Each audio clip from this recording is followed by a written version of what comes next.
Ancient Rome was never one fixed thing. It began as a small settlement in central Italy, grew into a republic, and then became a vast empire that lasted for centuries. Its history matters because each stage left behind institutions, laws, armies, and habits of rule that shaped the next. To follow Rome clearly, it helps to start with the early city on the Tiber, then move through the republic's expansion, the rise of the emperors, and the long decline of imperial power in the west. Rome is traditionally dated to 753 BCE, though its earliest centuries are known mainly through later legend and archaeology rather than reliable contemporary records. Over time, a modest hill town became the center of a state that absorbed Italy, conquered the Mediterranean, and bound together many different peoples under Roman authority. That power rested on military success, practical administration, and the Roman habit of adapting older ideas into new forms. The first city of Rome grew in a place that had practical advantages long before it became famous. The Tiber River gave the settlement water, transport, and a crossing point in central Italy. It also formed a boundary, though never a fixed one, between different peoples and routes of movement. Nearby hills offered defensible high ground and dry ground above the river's seasonal flooding. Later Romans would turn those hills into a single origin story, but the early reality was slower. Rome appears to have begun as a cluster of villages and homesteads rather than a city in the later sense, and archaeology suggests that those separate communities gradually drew closer together over time. That setting mattered because it placed Rome between different cultural worlds. Latin-speaking communities were present in the region, and Latin became the basic language of the city's early population. Sabine influence also appears in Roman tradition, especially in stories about intermarriage and early kings, though those accounts are difficult to verify in detail. North of the Tiber, the Etruscans were especially important. They belonged to a more urban and politically developed culture in central Italy, and Rome seems to have absorbed many things through contact with them: religious practices, symbols of authority, building methods, and perhaps some of the habits of kingship itself. Early Rome was not isolated. It was shaped by exchange, rivalry, and imitation, as neighboring peoples borrowed from one another while remaining distinct. The geography of the hills helped the settlements survive and grow, but it also made cooperation necessary. The ridges around the river were not one continuous plain. They had to be linked by paths, markets, and shared defenses. Over time, the hills associated with later Rome became part of a larger urban space, but that process took generations. This is one reason historians treat the earliest period cautiously. Later Romans preferred tidy origin stories. They remembered a single founding moment and a single founder, Romulus, even though the material evidence points to a longer and less dramatic consolidation. Legend preserved the idea that Rome began with a decisive act of will. Archaeology suggests something less neat and more durable, a set of communities that slowly became one. That slow merging helps explain why early Roman identity was so flexible. Rome was never purely one ethnic lineage. It developed through contact with Latin, Sabine, and Etruscan neighbors, and that mixture gave it an unusual openness to absorbing outside customs. In practical terms, that meant Rome could expand without requiring every new influence to disappear. Instead, it often incorporated useful practices into its own system. That habit would become one of the city's most important traits later on, when Rome began to take in allies, conquered peoples, and foreign gods, as well as foreign soldiers. By the time Rome was becoming recognizable as a single community, it already had the advantage of location. It sat at a crossing point on a major river, close enough to the sea for trade, but far enough inland to avoid easy attack from maritime raiders. It had defensible hills, room to grow, and access to routes linking southern Etruria, Latium, and the interior of Italy. Those advantages did not make Rome inevitable. Many settlements in Italy had geography on their side. But Rome combined that geography with a capacity for organization and adaptation that would matter more as the city grew. What began as scattered villages on the hills was becoming a place with shared customs, shared defenses, and a shared name, ready for the royal traditions that later Romans would place at the beginning of their history. After Rome had taken shape as a recognizable community, later Romans placed a line of kings at the start of its history. That royal period is hard to separate from legend. The earliest surviving accounts were written centuries later, especially by Roman authors such as Livy and Dionysius of Halicarnassus. They preserved traditions about early rulers, but modern historians treat many of the details with caution. Even so, the stories mattered because they showed how Romans understood their beginnings, as a people who had once lived under kings before moving into a different political order. The traditional list begins with Romulus, the city's founder and first king. In later Roman memory, Romulus was not only a person, but a symbol of origin itself. The familiar tale of his quarrel with Remus, the founding of the city and the marking out of its first boundary belongs more to legend than to recoverable fact. What is more secure is that early Rome needed stories explaining where its institutions came from, and Romulus became the figure through whom Romans traced those beginnings. He was said to have created the first Senate, chosen from the city's leading men, and to have organized Rome's earliest military and civic life. Whether those specific actions were carried out by a single founder is doubtful. Yet the traditions point to something real. Even in its earliest phase, Rome appears to have developed councils, military habits, and ways of making collective decisions. Later tradition also gave Rome a series of other kings, each associated with a different part of early development. Numa Pompilius, who followed Romulus in the stories, was remembered as a religious lawgiver. He was credited with establishing priesthoods, rituals, and the calendar. The precise details are uncertain, but the tradition shows how central religion was to Roman public life. For Romans, religion was not a separate sphere of private belief. It was woven into the state, into offices, vows, festivals, and the careful observance of divine signs. A king who ordered ritual life was therefore helping to order the city itself. Other royal traditions connected Rome with the peoples around it. Some kings were remembered as Sabine or linked to Sabine influence, while others were associated with the Etruscans, who were culturally powerful in central Italy during Rome's early growth. The later kings in the traditional sequence, Tullus Hostilius, Ancus Marcius, Tarquinius Priscus, Servius Tullius, and Tarquinius Superbus, vary in reliability, but together they reflect a broader historical reality. Early Rome was not isolated. It stood among neighboring Latin communities, in contact with Sabines to the northeast and the more urbanized Etruscan world to the north. The city borrowed, adapted, and competed at the same time. Its institutions grew in dialogue with the wider region. That setting helps explain why the traditions of the kings often emphasize building and ordering. The early rulers were said to have expanded the city's walls, improved drainage in the low-lying areas, and strengthened the forum as a center of public life. Some of these projects, especially those linked to later kings of Etruscan background, may preserve memories of real urban development in the 6th century BC.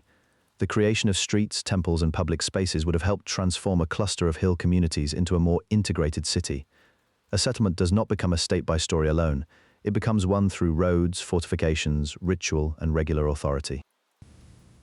The monarchy also gave Rome political habits that later Romans remembered, even after they rejected kingship.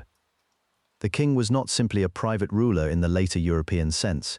He was tied to law, religion, and military command. Roman tradition said that he ruled with the advice of leading men, and that public life already contained the seeds of later institutions, such as the Senate and assemblies. The evidence for these early forms is limited, but it is plausible that Rome's monarchy worked through a small ruling elite, with important families exercising influence alongside the king. That would fit the broader pattern of early Italian societies, where authority was personal, but never entirely solitary. The last king in the traditional account was Tarquinius Superbus, Tarquin the Proud. Here the tradition becomes more political and more memorable for later Romans, because his fall marked the end of monarchy. He was remembered as a harsh and overbearing ruler whose family's behavior brought the regime into disrepute. The famous story of Lucretia, her violation, and the outrage that followed was central to the later Roman explanation for the overthrow of the kings. The details belong to the borderland between history and moralized tradition. Still, the larger change is important. By the late 6th century BC, Rome had become more urban, more organized, and more aware of elite competition. A monarchy that once may have fit the city's scale no longer matched its political ambitions. From that tension came the story of expulsion, oath, and republic. So the age of the king survives in Roman memory as a blend of fact and foundation myth. It tells of a city learning how to organize worship, war, law, and public authority. It tells of outside influences being absorbed into local custom, especially from the Sabine and Etruscan worlds. And it tells of a monarchy that gave Rome its earliest institutions before becoming the very system the Romans later said they had to escape. By the time that royal tradition ended, Rome had not yet become the republic, but it had already developed the habits of a state. When the monarchy ended, Rome did not suddenly become a fully formed republic. It moved into a new system because the old one had become difficult to accept, and because Roman elites needed a way to keep order without allowing another king to dominate the city. The traditional date for this change is 509 BC, but as with much of early Rome, The exact sequence belongs partly to later historical memory. What matters is the pattern Roman writers preserved. They believed the kings were expelled after outrage at royal misconduct, and that the city then chose a different way to govern itself. The earliest republic was not democratic in the modern sense. It was a system of shared authority among a small group of leading men. Each year, instead of one king ruling for life, Rome elected 2 consuls. They held the highest civil and military power, but each could check the other. That was an important Roman habit from the beginning. Power should be divided, time-limited, and watched by rivals. In practice, this did not eliminate competition. It turned competition into an official part of government. Alongside the consuls stood the Senate, an advisory council made up largely of men from prominent families. The Senate was not yet the all-powerful body of later Roman tradition, but it gave continuity to government. Kings had ruled with advisors. Republicans kept the advising body and made it central to elite politics. Its members did not usually pass laws on their own, but they shaped policy, controlled memory, and gave the state a stable political core. In a city that was still small by later standards, that continuity mattered. The Republic also relied on popular assemblies. These were gatherings of citizens who voted on some laws, elected magistrates, and made decisions under procedures that reflected Roman categories of rank and military duty. They did not erase social hierarchy. Wealth, status, and family influence still weighed heavily, but they gave Roman citizens a formal place in public life, even if that place was limited and uneven. That combination of participation and inequality became one of the defining features of Roman politics. Roman tradition also remembered the first years of the Republic as a period of defense and adjustment. A city that had overthrown its king still had enemies, and the new system had to prove that it could protect Rome as effectively as monarchy had done. Some of the stories attached to these years are clearly shaped by later patriotic writing. Others may preserve memories of real institutional change. The removal of a king did not remove the need for leadership. It only changed who could claim it and on what terms. That is why the Republic quickly developed offices meant to limit concentration of power. Consuls served only for a year. Other magistrates created over time handled particular tasks. Their authority was defined by office rather than by royal personal rule. In Roman terms, this mattered because it made government look less like the possession of one family and more like a public arrangement. Yet the old elite did not disappear. The leading houses of Rome remained dominant, and the Republic in its earliest phase was still a polity run by aristocrats. This helps explain why the transition away from monarchy was remembered so forcefully. For later Romans, the end of the kings was not simply a regime change. It became the founding story of liberty, even though the liberty in question was carefully limited. The Romans saw the Republic as a safeguard against tyranny, but they also built it to preserve order, hierarchy, and elite control. Those goals did not always fit together neatly. In time, that tension would become one of the great problems of Roman history. For the moment, Rome had entered a new political form.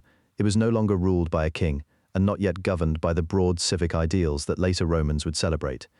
It was a city experimenting with shared power, with magistrates holding office for short terms, with the Senate guiding policy, and with assemblies giving citizens a voice that was real but restricted. The Republic began not as a perfect solution, but as a practical answer to a crisis of authority. The Republic's new offices did not erase older Roman habits. In the early Republic, citizens were not equal in practice, even if they all belonged to the city. The leading families, later called Patricians, traced their standing to ancient lineage and to their access to office, priesthoods, and influence. Below them stood the much larger body of plebeians, ordinary citizens who could serve in the army, work the land, trade, and take part in assemblies, but who lacked many of the advantages that came with inherited prestige. This division was not simply a matter of wealth. Some plebeians were prosperous, and some patricians were not especially rich. The difference was about status, access, and custom. Patrician families claimed a special place in the political order, and in the earliest republic, many major offices and religious roles were effectively closed to outsiders. Rome had rejected kingship, but power still remained concentrated in a narrow group. For many Romans, that arrangement preserved stability. For others, it became a grievance that would not go away. The first major conflict of the Republic grew from that imbalance. Rome needed soldiers, landholders, taxpayers, and public support. Plebeians provided all of those things, yet they did not always receive equal treatment in return. Later, Roman writers preserved stories of repeated struggles between the two orders, though modern historians treat many details cautiously because the accounts were written much later and shaped by memory as much as by record. Still, the broad pattern is clear enough. Early republican politics was marked by pressure from below, and the ruling class was gradually forced to make room. One of the earliest and most important results was the creation of the tribunes of the plebs. These officials were meant to protect plebeians against abuses by magistrates. They became sacrosanct, meaning that harming them was treated as a grave offense. Their powers did not make the republic democratic in any modern sense, but they did give ordinary citizens an institutional defense against the most obvious forms of elite domination. That mattered because Roman politics was becoming more organized, more public, and more contested. As the city expanded, the state needed a way to absorb conflict rather than only suppress it. The struggle between patricians and plebeians also shaped Roman law. In an oral society, custom can be flexible, and flexibility often favors those who already know how power works. Plebeian pressure pushed Rome toward clearer rules. The result was not equality, but predictability. That was one reason the Republic endured. It could be harsh, but it was also capable of adjustment. When enough pressure built up, the ruling class often chose compromise over open fracture, though usually only after confrontation. Over time, plebeians won access to more offices, more formal recognition, and a greater share in the political life of the city. The path was uneven, and not every later tradition can be taken at face value, but the direction is unmistakable. Rome moved from a system in which elite families dominated nearly everything to one in which the boundaries were more complicated. Some barriers remained strong, especially social prestige and informal influence. Even when law changed, custom often lagged behind. A newly admitted officeholder did not instantly become the equal of an ancient house. Still, each concession widened the circle of power a little further. This process shaped the Republic's character. Roman politics came to rest on a balance between competition and restraint. The patricians did not vanish, and the plebeians did not suddenly become equal in every respect. Instead, the state developed through bargaining, protest, and adjustment. That made the Republic less fragile than a rigid oligarchy might have been, but it also meant that conflict was built into the system. Roman citizens learned that rights could be contested, offices could be opened or defended, and political change often arrived only after long struggle. The same pattern appeared in military matters. Rome was not only a city with a government, it was a community of citizens who expected to defend their land and, in return, expected the state to recognize their obligations. As Rome faced greater pressure from surrounding peoples, those expectations became even more important. The early social conflicts were therefore not separate from expansion. They were part of the same story. A state that relied on citizen soldiers had to keep those soldiers invested in the political order, and that meant making concessions, even if only step by step. By the end of this period, Rome remained an aristocratic republic, but it was no longer a republic in which elite control could be taken for granted. The old families still mattered, yet they now had to contend with organized plebeian demands, new offices, and a political culture built around compromise under pressure. The Republic had learned how to survive division, but not how to eliminate it. That tension between status, rights, and shared power would shape everything that followed. While the Republic was still defining its internal politics, Rome was also learning how to fight in a more organized and durable way. In its earlier centuries, Roman war was not about distant empire. It was a chain of local conflicts across central Italy. The city's position on the Tiber helped it trade and move goods, but it also placed it near communities that could threaten it or be drawn into its orbit. The result was a long process of pressure, retaliation, alliance, and gradual expansion. Rome's first opponents were its immediate neighbors. Ancient tradition, and later Roman writers, remembered struggles with Latins, Sabines, and Etruscans, though the details often blur history and legend. The broad pattern is clear. Rome did not become dominant by conquering central Italy in one campaign. It advanced through a series of local wars, each one shifting the balance a little more. Some nearby towns were defeated outright. Others were tied to Rome through treaties that imposed obligations without full membership. Expansion was therefore political as well as territorial. A defeated community could be made dependent, while an allied one could keep its local identity and still provide troops and support. That alliance system became one of Rome's greatest strengths. The early Republic did not yet have the large standing army of later imperial Rome.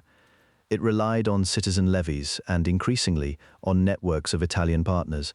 When Rome won, it often did not simply absorb the defeated into one uniform body. It created different forms of obligation and privilege. Some communities received the Latin Rite or other limited connections. Others remained separate but bound by treaty.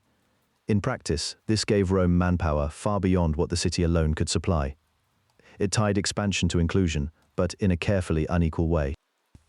One important stage in this process was Rome's struggle with the Latin cities. In the traditional account, the Latin War ended with a settlement that reflected Rome's growing authority in the region. Later Roman control over Latin communities did not always mean direct rule in the modern sense. It often meant a layered system of status, where some people stood closer to citizenship than others, and military service could be exchanged for protection or legal standing. This was one of the early patterns that made Roman power durable. Rome did not always need to destroy a rival. It could also make the rival useful.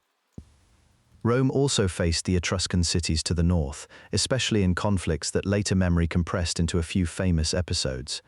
The siege and capture of Veii, traditionally placed in the early 4th century BCE, became one of the best-known events of this era. Modern historians treat many details with caution, because the literary sources were written much later and often shaped by patriotic tradition. Still, the larger point remains. Veii was a major rival, and Rome's victory expanded Roman territory and influence significantly. It also showed that the Republic could sustain a long siege and mobilize the resources needed for major war. The sack of Rome by the Gauls in the early 4th century BCE, another event preserved in later memory, left a different kind of mark. The historical details are uncertain, but the trauma was real in Roman tradition. Whether or not every famous tale is reliable, the memory of a city vulnerable to sudden destruction helped shape Roman military thinking. It reinforced the value of discipline, fortification, and readiness. Roman authors later used the episode to explain why Rome became more cautious, more martial, and more committed to recovery after disaster. As Rome recovered, its military organization became more systematic. Citizen soldiers were arranged and equipped in ways that matched the city's growing resources. Over time, the older hoplite-style fighting of earlier Italy gave way to the manipular legion, a more flexible formation suited to rough terrain and varied enemies. The exact timing is debated, and the process was gradual, but the general trend is clear. Rome was adapting its army to a wider world. It needed an infantry system that could maneuver, endure losses, and keep fighting across long campaigns. That flexibility helped Rome in wars against peoples such as the Samnites, who resisted Roman expansion in the south. The Samnite Wars were among the most important conflicts of this period. They lasted for decades in several phases and tested Rome repeatedly.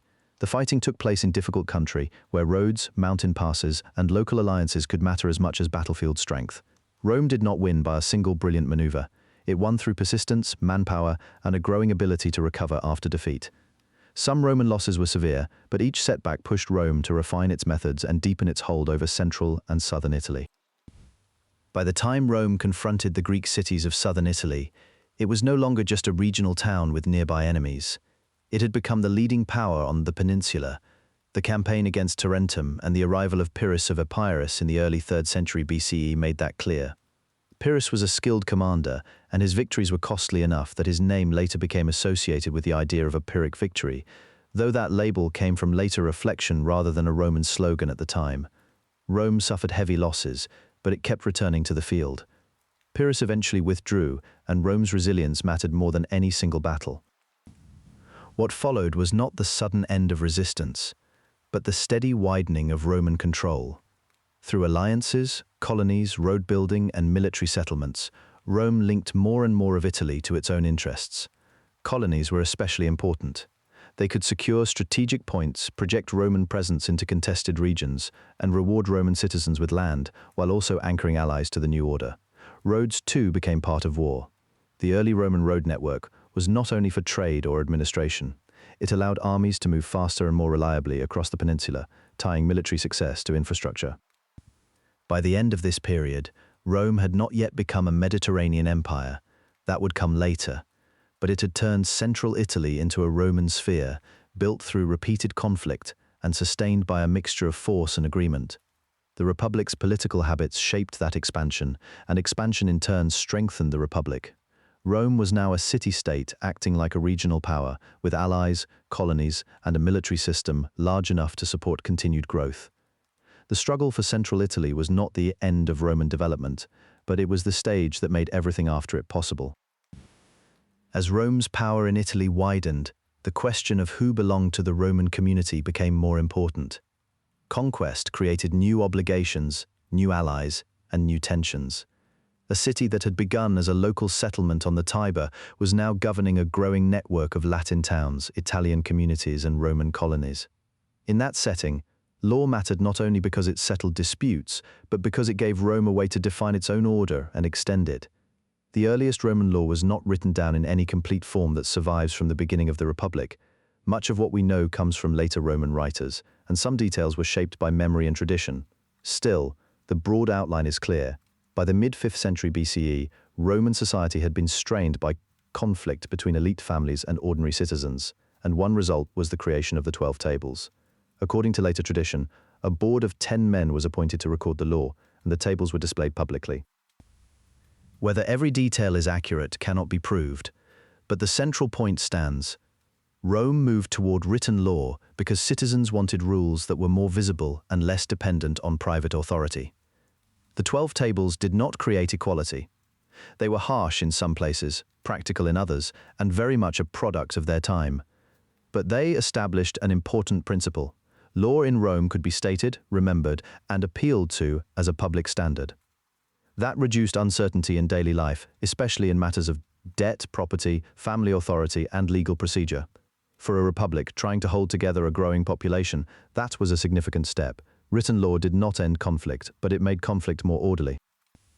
Roman law then developed gradually through custom, legislation, and the decisions of magistrates, especially the praetors in later periods. Over time, Romans distinguished between different kinds of law and different legal relationships. Some rules applied to citizens, others were used in dealings with outsiders or in disputes that crossed civic boundaries. As Rome expanded, that flexibility became useful. A small city-state could rely on family custom and local habit. A wider power needed legal forms that could work across a larger and more varied world. Citizenship was part of the same process. To be a Roman citizen was not only to live under Roman rule, it meant belonging to a legal and political community with defined rights and duties. Citizens could vote in assemblies, serve in the army, enter certain legal contracts, and appeal to Roman protections that non-citizens did not always have. Those rights were not equal in every period, and they did not make Roman society democratic in a modern sense. Citizenship still carried status, and many people in the Roman sphere remained outside it. But it gave a practical shape to Roman identity. It marked who was inside the civic body, who could participate in it, and who could claim its protections. At first, citizenship was tied closely to the city of Rome itself and to nearby Latin communities. But as Rome absorbed allies and defeated rivals in Italy, it faced a familiar problem. Direct rule over every community would have been expensive and unstable, yet leaving conquered peoples entirely outside the Roman system would have made long-term control difficult. Rome's answer was often partial inclusion. Some communities received Latin rights, others became allies bound by treaty. Others were granted full citizenship, especially later and often for strategic reasons. These distinctions mattered. They let Rome manage a large Italian population without treating every town in the same way. This gradual widening of citizenship helped turn conquest into something more than simple domination. It tied local elites to Roman success. It gave ambitious communities a reason to seek closer standing with Rome. It also created a ladder of status, in which legal inclusion could be offered as a reward for loyalty or service. That did not remove inequality, but it gave the Republic a way to absorb difference without immediate collapse into constant rebellion. In practical terms, Roman power was becoming more than a military fact. It was becoming a legal and civic order. The growth of law and citizenship also affected how Romans thought about themselves. A Roman was not defined only by blood or birthplace, though those things mattered. A Roman was also someone who belonged within a system of obligation, law, and public duty. That idea could be extended outward as Rome expanded. Communities defeated in war might remain distinct in language and custom, yet become linked to Rome through law, military service, and negotiated rights. In that sense, Roman rule was already beginning to create a larger political identity, even before the Mediterranean conquests of the later Republic. By the end of this stage, Rome was still a republic centered on a city, but it was no longer simply a city among others. Its laws were becoming more public, more formal, and more useful for governing a wider population. Its notion of citizenship was becoming a tool of expansion as well as a mark of belonging. The Republic's institutions were now shaping not just how Romans ruled themselves, but how they organized the growing world around them. By the middle of the 3rd century BCE, Rome was no longer just a local power in Italy. Its armies had subdued much of the peninsula, and its alliances now reached into a wider political world. That expansion brought Rome into contact with a major power across the sea, Carthage. Carthage stood on the North African coast near present-day Tunis. It was a rich maritime state with deep ties to shipping, ports, and overseas trade. In the ancient Mediterranean, that made it one of the leading commercial powers. Greek and Roman writers often described Carthage as wealthy, disciplined, and strong at sea.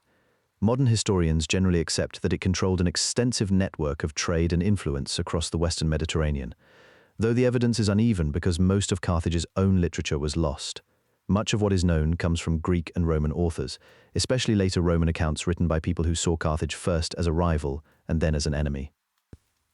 The rivalry between Rome and Carthage did not begin as one dramatic quarrel. It grew out of overlapping interests.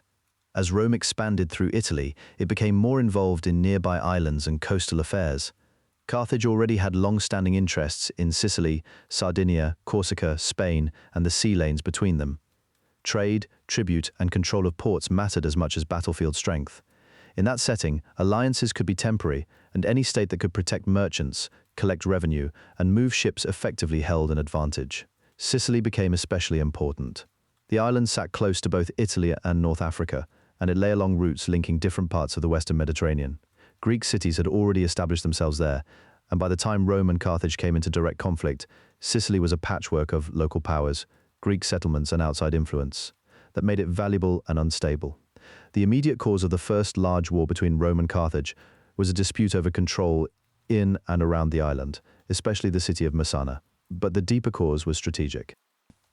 Whoever dominated Sicily would gain access to trade, naval routes, and a stronger position in the central Mediterranean. This was a difficult arena for Rome. The Republic had grown up as a land power.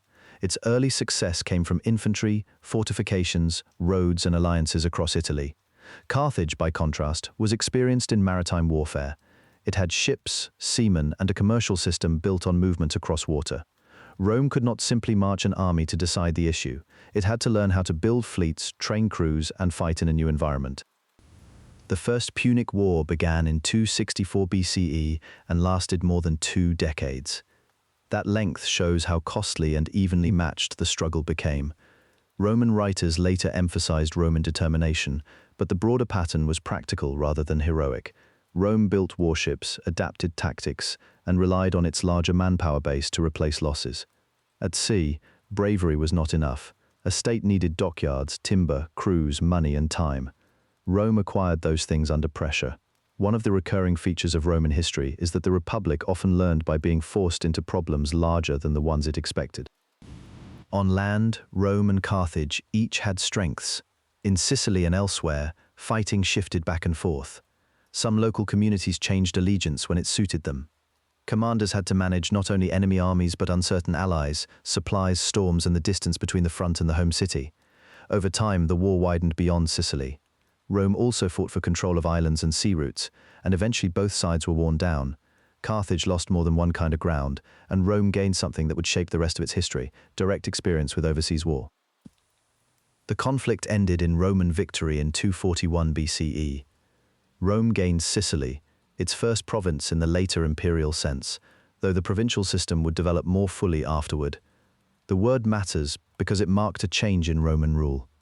The Republic was no longer only organizing Italian allies and conquered towns.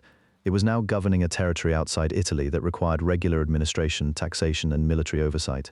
Soon after, Rome also took Sardinia and Corsica, deepening its presence in the Western Sea and increasing the pressure on Carthage. For Carthage, the defeat was serious but not final. The city remained wealthy and influential, and many of its commercial networks survived. Yet the war changed the balance of power. Rome had proven that it could fight at sea, absorb losses, and continue expanding. It had also learned that victories outside Italy brought new responsibilities and new temptations. The Republic was now tied to a wider Mediterranean struggle, one that would not remain contained to a single island or treaty. The new rivalry was therefore not only about two states, but about the kind of world Rome was entering. Italy had been the foundation. The Western Mediterranean would become the next stage. Once Rome crossed that threshold, it could no longer think of itself simply as a power among Italian peoples. It was becoming a Mediterranean state, drawn into competition with an older commercial empire, and pushed toward a scale of conflict that would test every part of the Republic. The struggle with Carthage did not end when Rome gained Sicily and the Western Islands. It deepened. What had begun as a contest over influence in a few disputed regions became a test of endurance across the Western Mediterranean. Carthage remained an old commercial power with long experience in maritime trade and overseas warfare. Rome was still a land-based republic, but it had already shown that it could adapt quickly, raise armies repeatedly, and rely on its allies with unusual discipline. The next phase of the conflict would measure how far those strengths could carry each state. The Second Punic War began in 218 BCE after the Carthaginian general Hannibal attacked Roman interests in Iberia and then brought the war directly into Italy. Later Roman writers treated him almost as a figure from legend, and some details in their accounts are shaped by fear and admiration, but the broad outline is clear. Hannibal crossed the Alps with infantry, cavalry, and war elephants, though the elephants did not last long in the Italian climate and terrain. The crossing became famous because it turned geography into strategy. Rome had expected fighting in Spain or at sea. Instead, the war arrived overland in the Italian peninsula, where Roman alliances and settlements were now exposed. Hannibal's early victories were severe. At the Trebia in 218 BCE, at Lake Trasimene in 217 BCE, and then at Cannae in 216 BCE, Roman armies were defeated in ways that shocked the Republic. Cannae in particular became one of the most studied battles in ancient history because of the scale of the Roman loss. Ancient sources differ in their casualty figures, and modern historians treat the exact numbers cautiously, but there is no doubt that Rome lost a very large army there. The disaster was not only military, it raised the question of whether Rome's alliance system would hold. Some communities in southern Italy changed sides or were forced into uneasy neutrality. Rome, which had seemed dominant after the First Punic War, suddenly looked vulnerable. And yet Rome did not collapse. That fact mattered as much as any battlefield result. The Senate refused to negotiate on Hannibal's terms. New armies were raised, commanders changed, sometimes after failure, sometimes because Rome simply needed more men and more patience. The most important response came from the strategy later associated with Quintus Fabius Maximus, who avoided direct battle and instead shadowed Hannibal, harassed his supplies, and denied him the decisive encounter he wanted. This approach was unpopular at first because Roman political culture valued visible success and bold action, but it recognized a basic reality: Hannibal was too dangerous to meet on his own terms. While Hannibal moved through Italy, he did not receive the full support he needed from Carthage. That shortage became decisive. Carthage's leadership was divided, and reinforcing an expedition across the sea and through hostile territory was difficult. Rome, by contrast, could still draw on Italian manpower and institutional continuity even after terrible losses. It could replace commanders, absorb setbacks, and keep the war going year after year. That capacity to recover was one of Rome's most important political resources. The Republic was harsh, but it was resilient. The war gradually shifted beyond Italy. In Spain, Roman commanders, especially members of the Scipio family, worked to disrupt the Carthaginian base of operations. Publius Cornelius Scipio, later called Africanus, took command there and won support through discipline, tactical flexibility, and political confidence. Ancient sources present him as unusually gifted, and while the language of greatness in Roman history should be read carefully, his record was clearly impressive. He captured New Carthage in 209 BCE, a major Carthaginian stronghold, and that changed the strategic balance. Carthage could no longer treat Spain as a secure source of men and revenue. Then came the decision that brought the war back to Africa. Scipio carried the fighting to Carthage's own territory, forcing Hannibal to return from Italy. The final clash at Zama in 202 BCE ended the war. Roman victory there did not erase the fear of the earlier years, but it confirmed that Rome had learned how to survive a war of movement, alliance, and attrition. The peace settlement was severe. Carthage lost its overseas empire, its fleet was sharply limited, and it had to accept Roman supremacy. Rome had not merely defended itself, it had endured invasion, reorganized under pressure, and then turned that endurance into expansion. The larger significance of the war was not only that Rome won, it was that the Republic came out of the crisis more experienced, more suspicious, and more capable of operating far from home. Hannibal had shown what a single, brilliant commander could do with mobility and initiative. Rome answered by becoming more disciplined in its own way, more willing to sustain long wars, and more ready to think on a Mediterranean scale. The Republic had survived a near-catastrophic struggle, but survival came with a new habit of power. Rome's victory over Carthage did more than remove one rival. It opened the wider Mediterranean to Roman power, and that change happened in stages. The Republic did not become dominant in a single campaign. It moved outward through a series of wars, each one extending Roman confidence, obligations, and reach. The first major conflict after the Punic Wars came from the Greek-speaking East rather than the Western Mediterranean. In 200 BCE, Rome entered the Second Macedonian War against Philip V of Macedon. The immediate issue was not a grand plan of conquest. It followed a familiar Roman pattern. An ally asked for help, and the response pulled Rome into a larger war than expected. Roman armies fought in Greece and Macedonia, and in 197 BCE, at Cynoscephalae, they defeated Philip. The battle mattered because it showed that the Roman army, still a citizen force, had become highly effective beyond Italy. Rome did not annex Macedon at once, but it gained influence over Greek affairs and established itself as a power whose decisions now mattered in the East. That pattern repeated. Roman intervention in the Greek world was usually described as protection, arbitration, or support for allies, yet the result was often a greater Roman authority. When Rome fought Antiochus III of the Seleucid Empire in the Roman-Seleucid War, the fighting spread from Greece into Asia Minor. Antiochus had become a serious eastern rival, and the war ended with Roman victory at Magnesia in 190 BCE. The settlement weakened Seleucid power in the west and confirmed that Rome could defeat one of the major Hellenistic kingdoms on its own terms. Rome did not immediately govern every conquered region directly, but it shaped the political balance of the eastern Mediterranean. At first, influence could serve where annexation was not yet practical. In Greece itself, Roman power deepened over time. The final defeat of Macedon came in 168 BCE, when King Perseus was beaten at Pydna during the Third Macedonian War. That victory did not simply end a dynasty. It showed that Rome could break a major kingdom and then reorganize the region around its own interests. Macedonia was later turned into a Roman province, and after the destruction of Corinth in 146 BCE, Greece itself came under tighter Roman control. Later tradition remembered Corinth as a dramatic warning, but the event is better understood as part of a broader policy of punishment and reorganization after resistance to Roman authority. By then, Roman influence in the East was no longer temporary or advisory. It was administrative and military. The same year, 146 BCE, also marked the end of Carthage. After the Third Punic War, Rome destroyed the city and ended Carthaginian independence completely. Here the story was different from the earlier wars in Greece or against the Seleucids. Carthage had already been reduced in power after Zama, and Roman suspicion never really disappeared. The final war ended with the siege and destruction of the city, a result that became one of the most enduring symbols of Roman severity. Ancient writers often treated the destruction as the natural end of a long rivalry, but the historical reality was more specific. Rome had become so powerful that it no longer tolerated even a weakened former enemy nearby. Carthage's fall was a statement about Roman security and Roman ambition at the same time. By the middle of the 2nd century BCE, Rome had emerged from these victories with control or decisive influence across much of the Mediterranean basin. That did not mean smooth government. It meant that Rome now had obligations in Spain, Africa, Greece, Macedonia, Asia Minor, and other regions where commanders, governors, and client rulers expected Roman attention. The Republic's victories created a new political geography. Roads, fleets, provinces, tribute, and military commands now stretched farther than before. Senators and generals began to think in terms of overseas assignments, not just the defense of Italy. The Republic that had once been a regional Italian power was now managing a connected world.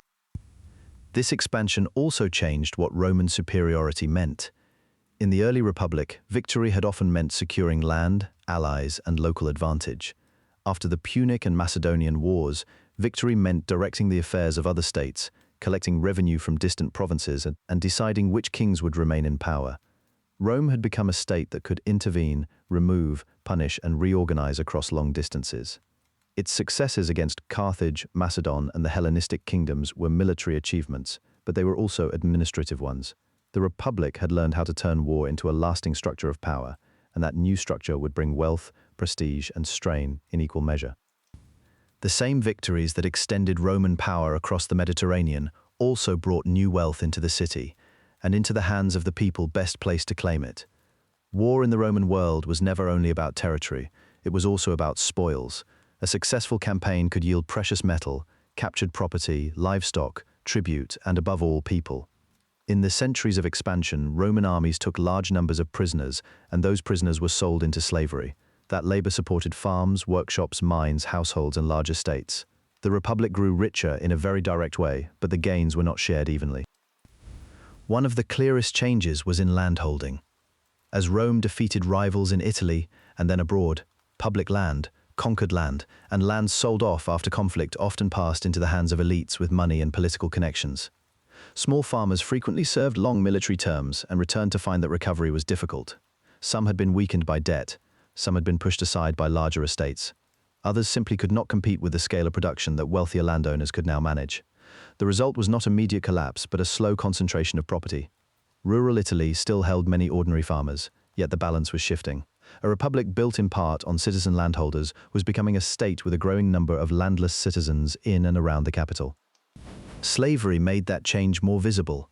Roman society had long included enslaved people, but conquest increased their number and the range of tasks they performed.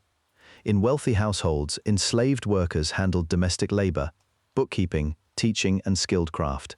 On estates, they worked fields, presses, and storage facilities. In some places, they labored in especially harsh conditions, above all in mines and large agricultural operations. Ancient writers noticed the abundance of enslaved labor, though the exact scale is hard to measure from surviving evidence. What is clear is that slavery became more central to the economy as Roman power expanded. This made some Romans very rich. It also reduced demand for free labor in certain sectors and sharpened social divisions. At the same time, conquest brought luxury on a scale earlier generations had not known. Greek art, furniture, books, clothing, and fine tableware entered Roman homes in greater numbers. Educated Romans increasingly encountered Greek language and culture, especially after Roman rule spread through the Eastern Mediterranean. Some embraced these influences with enthusiasm. Others worried that comfort and refinement were weakening older habits of restraint. That complaint appears often in Roman literature, but it should be read carefully. Moral criticism was partly genuine and partly political. A senator attacking luxury was also often attacking rivals who had profited from conquest. The city itself absorbed these changes. Triumphs displayed captured wealth in public. Generals used loot to sponsor games, buildings, and public gifts. These gestures made a commander popular and gave the city striking new monuments, but they also tied public life more closely to personal success. A victorious man could turn foreign spoils into domestic influence. That pattern rewarded ambition, and it also made politics more expensive. For ordinary Romans, the age of expansion brought mixed results. Some gained land in colonies, contracts, military pay, or opportunities in trade and administration. Many others faced insecurity. The old ideal of a broad middle of citizen farmers became harder to sustain under the pressure of long wars, changing land use, and the concentration of wealth. By the 2nd century BCE, the Republic was still strong, but it was also carrying problems created by its own success. The state now ruled more people, extracted more resources, and expected more military service than before. That made Rome more powerful. But it also made inequality sharper and the political system harder to balance. Those tensions did not remain abstract for long. They appeared in debates over land, citizenship, military service, and the rights of the poor. Roman conquest had enriched the Republic, but it had also created a society in which a smaller group claimed a larger share of the gains. The next generation would try to answer that imbalance, and the arguments that followed would show how fragile the Republic had become. The Gracchi brothers, Tiberius and Gaius, brought Rome's land and political problems into the open. They came from a prominent family, and that mattered. Their rank gave them access to power, but it also made their challenge more striking. By the 2nd century BCE, Rome had expanded far beyond the city itself. Conquest had brought wealth, land, and slaves into the Republic, but it had also unsettled older habits. Smaller farmers were under pressure, larger states were growing, and the political system was still built for an earlier and smaller Rome. Tiberius Gracchus was the first to act. In 133 BCE, while serving as tribune of the plebs, he proposed a land law that would limit how much public land one person could hold and redistribute some of it to poorer citizens. The measure was not presented as simple relief. Roman writers often linked the health of the Republic to a citizen body that owned land, because property holders were thought to be better citizens and, in practical terms, better soldiers. That concern had become sharper as military service grew more demanding and many small farmers were pushed off their land. Tiberius's proposal tried to slow that change and restore some balance. The reaction was severe. Powerful landholders saw the law as a direct threat, and the Senate resisted it. Tiberius also used procedures that offended many of his opponents, which gave the conflict a constitutional edge as well as an economic one. Ancient accounts, especially later Roman ones, disagree about how far Tiberius was acting within normal politics and how far he was breaking custom. What is not in doubt is that the struggle turned violent. Tiberius and several of his supporters were killed in Rome in 133 BCE. That did not mean every future dispute would end the same way, but it showed that the Republic's political language was beginning to fail under pressure. About 10 years later, Gaius Gracchus returned to similar problems with a wider program. He was not only concerned with land, he supported grain distributions for the urban poor, backed road building and settlement measures, and tried to widen the influence of groups outside the senatorial elite. He also pursued changes in the courts and in provincial administration, which made his program more than a set of local reforms. Gaius was dealing with the structure of Roman power itself. By his time, the argument was no longer just about a land law. It was about who could shape policy, who benefited from empire, and who had a voice in the Republic. Gaius also saw that land and citizenship were connected. As Rome expanded through Italy, many communities lived under Roman power without sharing fully in Roman rights.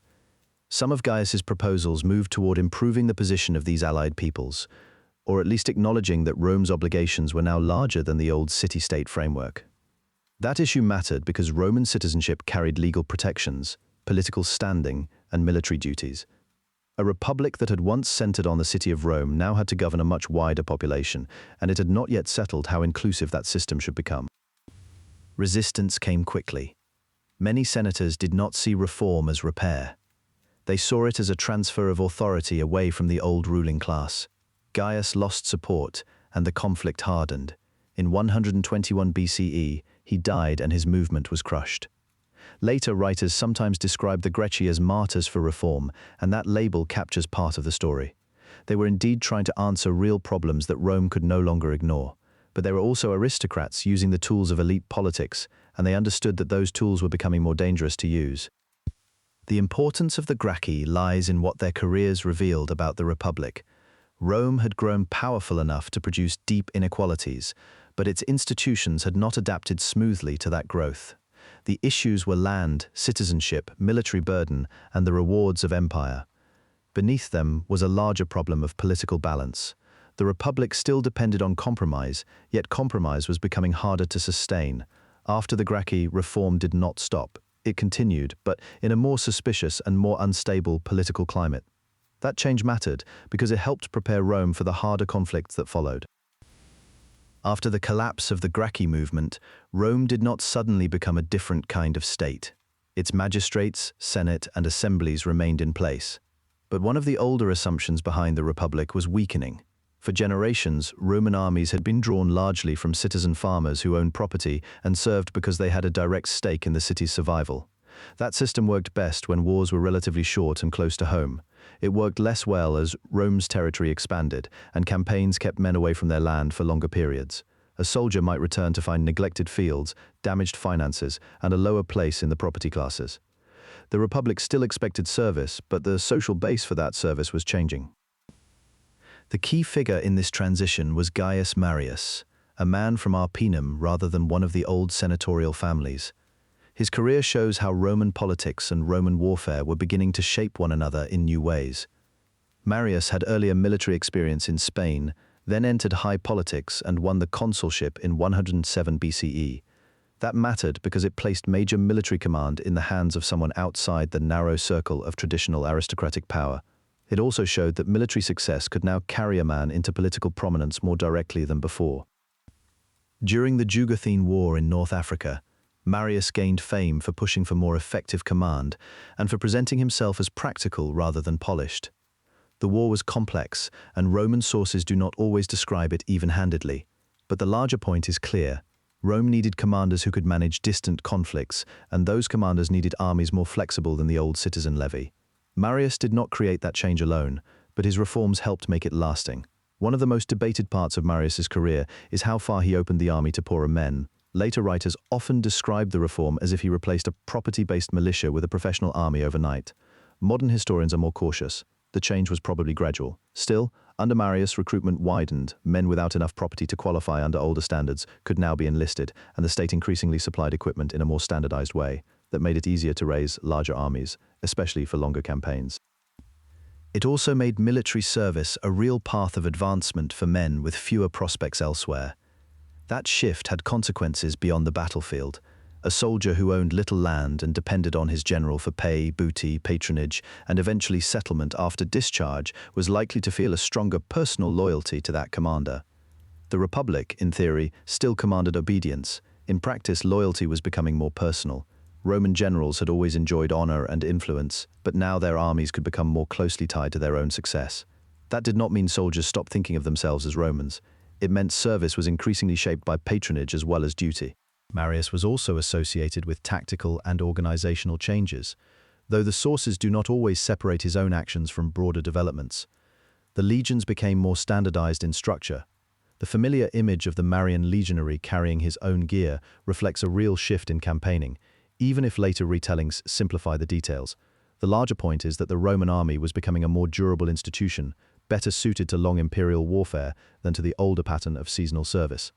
That made Rome stronger in the short term, but it also made the army more important inside Roman politics.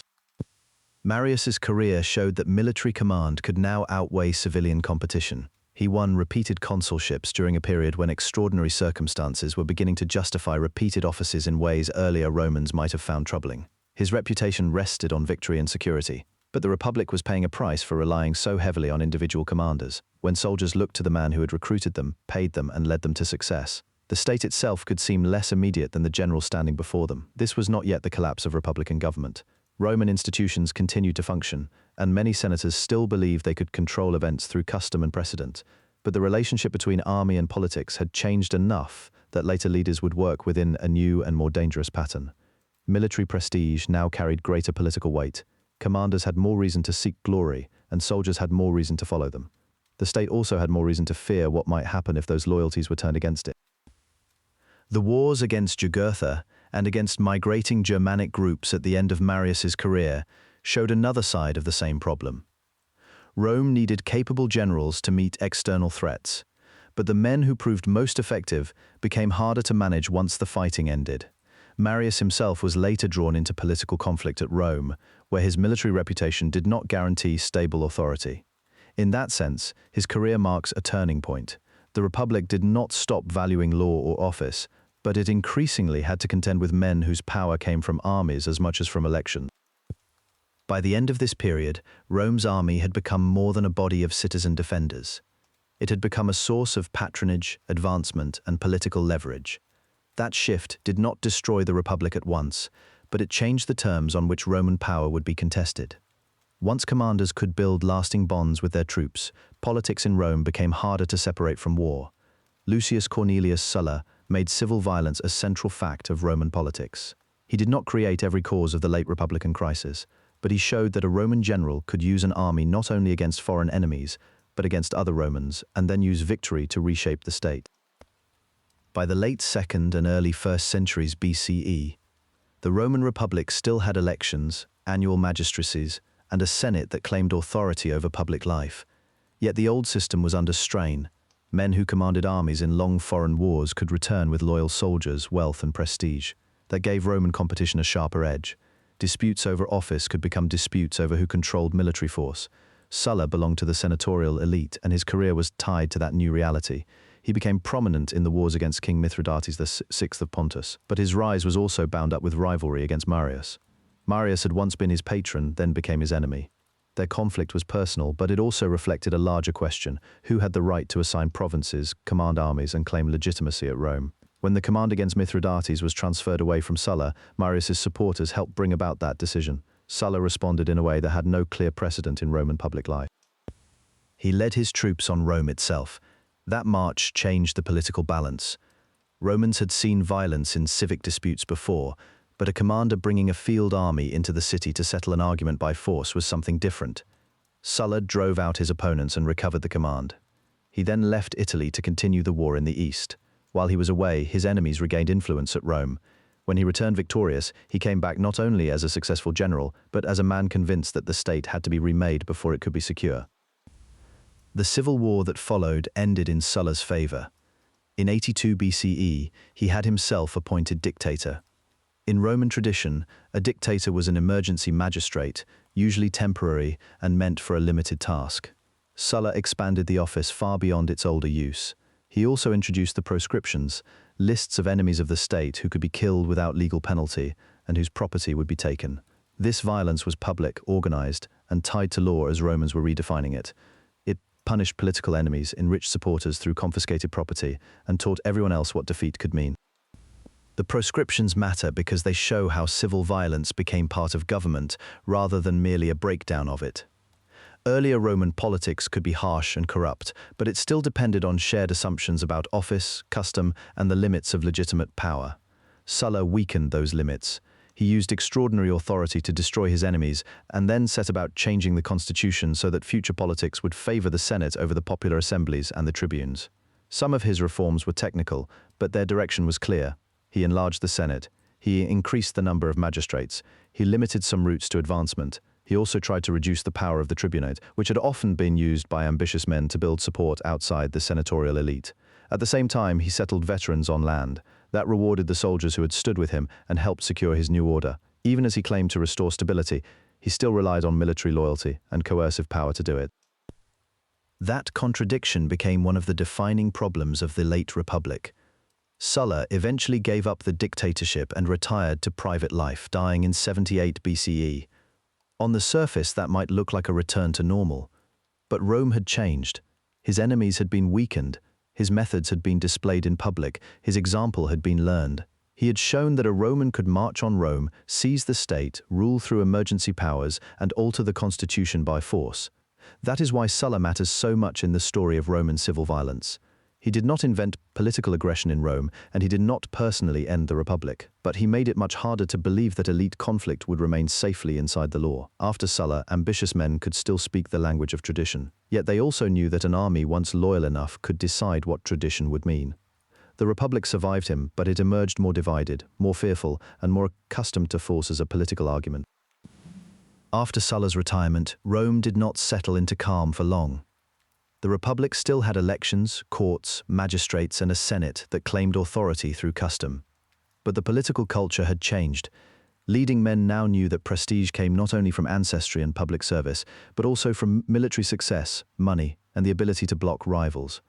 The old offices of the Republic were still in place, but they were increasingly used as tools in a contest for personal advantage. 3 men came to represent that new style of politics: Pompey, Crassus, and Caesar. They were not equals in background or talent, and they did not share a single ideology. What linked them was practical. Each needed help that the normal political system could not reliably provide on its own, and each had resources the others lacked. All 3 were trying to rise in a republic that was becoming too competitive for its own rules. Pompey, later called Pompey the Great, had already built a reputation as a commander. He had supported Sulla in the civil war while still young, and then won further distinction in campaigns against Rome's enemies. Ancient writers, especially Plutarch and Appian, present him as gifted and politically cautious. Modern historians often see a man who could command armies and win public honor, but who found it difficult to turn military success into lasting security. He was respected, yet never entirely secure. Crassus came from a wealthy senatorial family and became famous, above all, for his money. Later tradition remembered him as the richest Roman of his day, and that is broadly accurate, though wealth in Rome was always tied to property, alliances, and public standing. He also had military ambitions. He helped defeat Spartacus's slave revolt in 71 BCE, restoring order after a dangerous rebellion, but he did not receive all the credit he thought he deserved. In the Roman elite, honor and status were political currency, and a slight could shape alliances for years.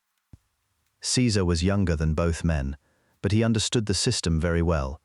He came from the Julian family, which claimed ancient pedigree but not great recent power.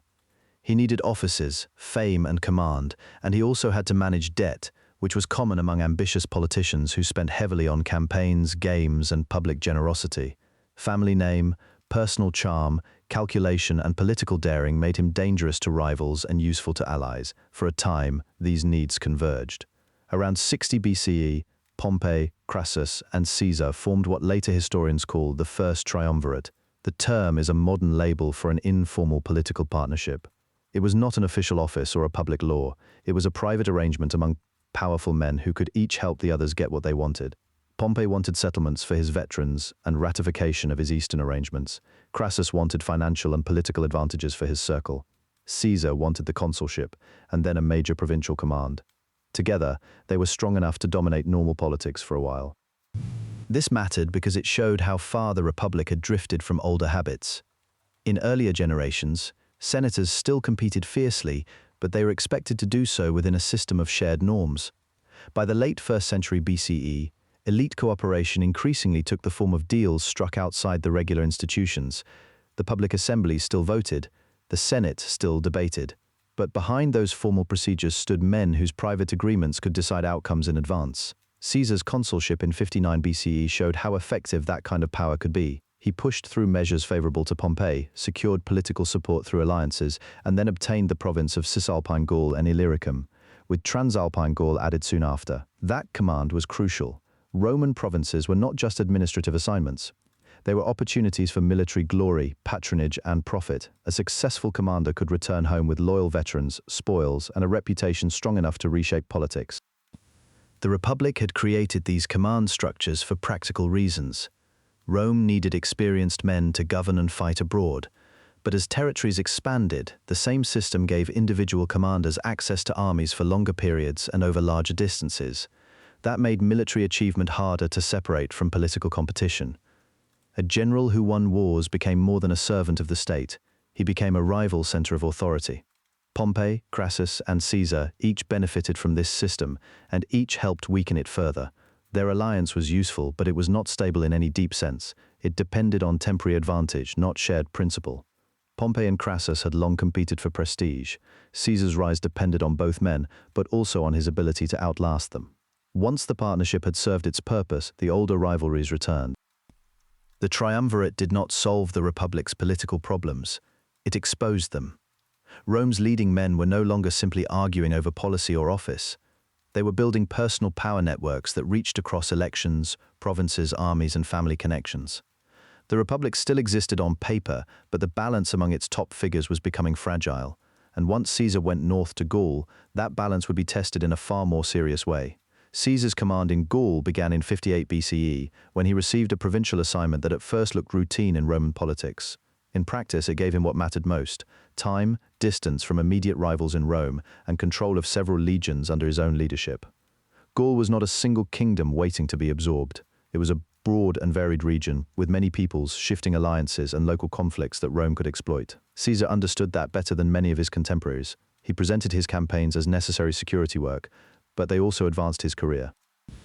Each victory added to his reputation, his resources, and his independence. The conquest unfolded over several years and did not move in a straight line. Caesar first intervened against migrating groups and neighboring tribes, then pushed deeper into Gaul as opportunities appeared. In his own account, the Commentaries on the Gallic War, he presents the campaigns as orderly and defensive, but modern historians treat that source with caution. Caesar wrote as a participant and a political self-promoter. His narrative is indispensable, but it is not neutral. Even so, it shows the scale of the struggle clearly enough. Rome was no longer fighting only to protect an Italian frontier. It was imposing itself across an entire region north of the Alps. A major early stage of the war involved the Helvetii, who attempted a large migration through Roman territory. Caesar used that movement as a reason to intervene. Soon afterward, he faced the Germanic leader Ariovistus, whose presence in eastern Gaul alarmed several allied tribes. By defeating him, Caesar could claim he had protected Roman interests and local allies at the same time. That pattern repeated often. Tribal rivalries gave him openings, and Roman alliance politics gave him a legal and diplomatic frame for action. The result was conquest carried out step by step, with each success making the next intervention easier. As the war continued, Caesar brought more of Gaul under Roman control, though not always by direct annexation in the modern sense. Some communities were defeated, some were compelled into alliance, and some were left dependent on Roman power. The campaigns required engineering, siege warfare, river crossings, winter marches, and a level of logistical organization that Romans admired in their best commanders. Caesar was effective not only because he was bold, but because he knew how to move quickly, where to concentrate force, and how to keep his soldiers committed to him personally. Roman troops in the late Republic were increasingly tied to the general who paid them, led them, and rewarded them. Gaul gave Caesar an ideal setting to strengthen that bond. The most famous resistance came from Vercingetorix, a Gallic leader who managed, for a time, to unite a wider coalition against Rome in 52 BCE. That in itself was significant. Gaul had long been fragmented enough for Roman diplomacy to exploit, but now a broader anti-Roman front emerged. Caesar answered with a campaign that culminated in the Siege of Alesia, one of the best-known episodes in ancient military history. Ancient and later sources agree on the basic shape of the event. Caesar surrounded the fortified position, then built lines of fortification to hold off both the defenders inside and the relieving force outside. The engineering was unusual in scale and remains one of the clearest examples of Roman siege practice. Vercingetorix eventually surrendered. The war was not fully over after that, but the balance had shifted decisively. The victory in Gaul mattered for more than the map. It brought Caesar immense prestige, a large and hardened army, and a record of success that his rivals in Rome could not easily match. It also brought fear. Senators watching events from Rome could see that Caesar had become something more than a provincial governor with a military assignment. He was becoming a political force backed by veterans, wealth from war, and a reputation that ordinary Roman institutions struggled to contain. In the Republic, public honor was supposed to be shared among competing elites through elections and office holding. Caesar's conquests made that system look increasingly inadequate. His command was temporary in theory, but in practice it had become a foundation for personal power. There was another reason for anxiety. A long war abroad allowed Caesar to act outside the immediate reach of his enemies, but it also meant that his return would matter all the more. As long as he stayed in Gaul, his opponents in Rome could hope to limit him through procedure, delay, and rival appointments. Once he came back with his army and his authority intact, those restraints would weaken. The very success that made him useful to Rome also made him dangerous to the men who thought they governed Rome itself. By the end of the Gallic War, Caesar stood at the height of his military reputation. He had expanded Roman influence far beyond Italy, written a version of events that shaped later memory, and placed himself in a position where politics could no longer be separated from armed force. The Republic had not yet broken open, but one of its leading men had already learned how to use conquest as a path to supremacy. When Caesar turned back toward Roman politics, he would not return as one general among many. He would return as the most powerful man in Roman public life, and the state would have to decide whether it could still survive that fact. Caesar's crossing of the Rubicon in 49 BCE was the point at which a political dispute became civil war. The river marked the legal boundary of his command in northern Italy. As long as Caesar stayed beyond it, he remained a provincial governor with an army. If he entered Italy with troops, he would be defying the Senate's order and the normal rules of Roman office.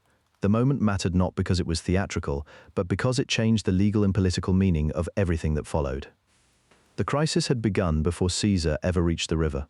In 50 BCE, the Senate, under pressure from men aligned with Pompey, demanded that Caesar give up his command and return to Rome as a private citizen. Caesar wanted to stand for the consulship without first making himself vulnerable to prosecution by hostile political enemies. Pompey, once Caesar's ally and family connection through marriage, had gradually become the defender of senatorial order. He was not simply a personal rival. He represented a different answer to the question of Roman power, whether it should be managed through temporary commands and compromise, or through the authority of the Senate and the older forms of the Republic. That system was already under strain. Roman politics depended on unwritten habits as much as on formal law. Ambitious men were expected to seek office, command armies, and then return to civilian life. In practice, that balance was becoming harder to maintain. Caesar's supporters said he was being singled out after years of service. His opponents said no Roman should keep military power indefinitely and then ask for protection from its consequences. Both arguments had weight. Both also showed how fragile the Republic had become. By the start of 49 BCE, compromise had largely failed. Caesar crossed the Rubicon and entered Italy with troops, making it impossible to treat the dispute as an ordinary constitutional disagreement. Later writers preserved the famous phrase associated with the moment, "The die is cast," though the exact wording is uncertain. The broader point is clear. Caesar made a choice that forced everyone else to respond in military terms. From that point on, the Republic no longer had an easy way to settle the conflict between two men who both claimed to be acting for Rome.